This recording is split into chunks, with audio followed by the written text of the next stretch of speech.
All fast food chains have their naysayers, but Taco Bell seems like it's more frequently a target than others.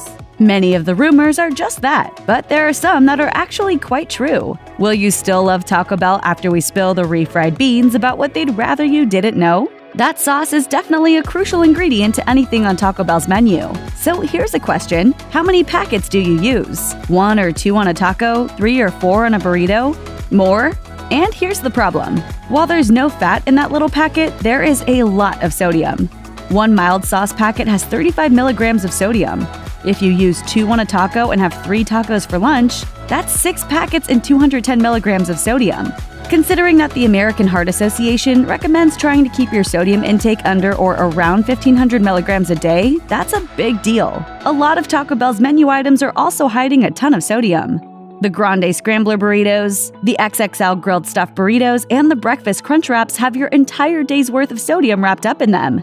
And while that's shocking, what's more shocking is that's still the case after Taco Bell went on a very quiet campaign to lower the sodium in their menu. According to USA Today, Taco Bell had already lowered the sodium content of its ingredients by 15% between 2009 and 2015. That's great, but it's still pretty bad.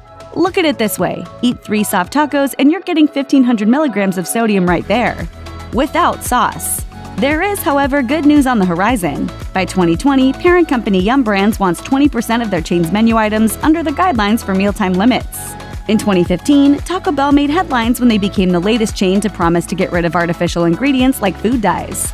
The biggest changes came with the nacho cheese and red tortilla chips, and sure, it's a big deal. But take a look at their ingredients even years after their announcement, and you'll see many of their drinks still come with things like red number 40 and blue number 1.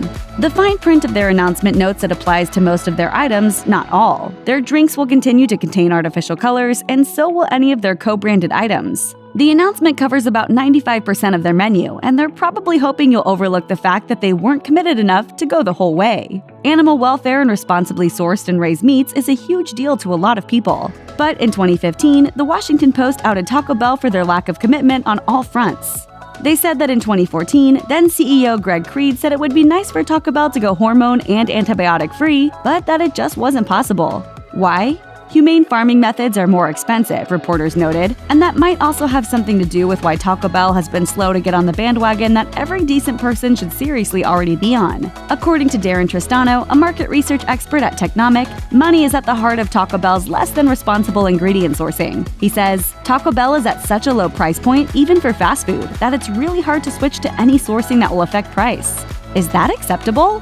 In 2016, Taco Bell issued an official statement saying they were going to stop using chicken raised with antibiotics.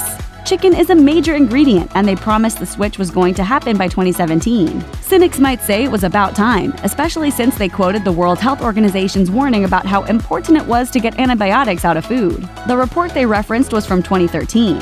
Every year, the country's fast food chains are given a report card score based on their ingredient sourcing and use of antibiotics. According to CNN, Taco Bell got a B- for their work toward antibiotic-free chicken, and that's a huge improvement from the F they got only a few years prior. But that also brings up a super important question: what about all that beef? Taco Bell didn't answer CNN's request for more information on their ingredient sourcing, and that's worrisome. There are some things that should be completely transparent, and sourcing is one of them. Sure, a CEO is a business person, not a chef or a nutritionist, and you can't expect them to know their way around a kitchen. But they should have a pretty thorough knowledge of their products. And what happened with former CEO Greg Creed is probably the scariest thing about that Taco Bell seasoned beef lawsuit that made headlines in 2011. The lawsuit basically claimed that Taco Bell's signature beef was less than decent, and they responded by coming clean about all the ingredients. It's essentially all beef save 12% of seasonings and other products. And even though their CEO publicly touted how great it was, he never bothered to research just what those ingredients did.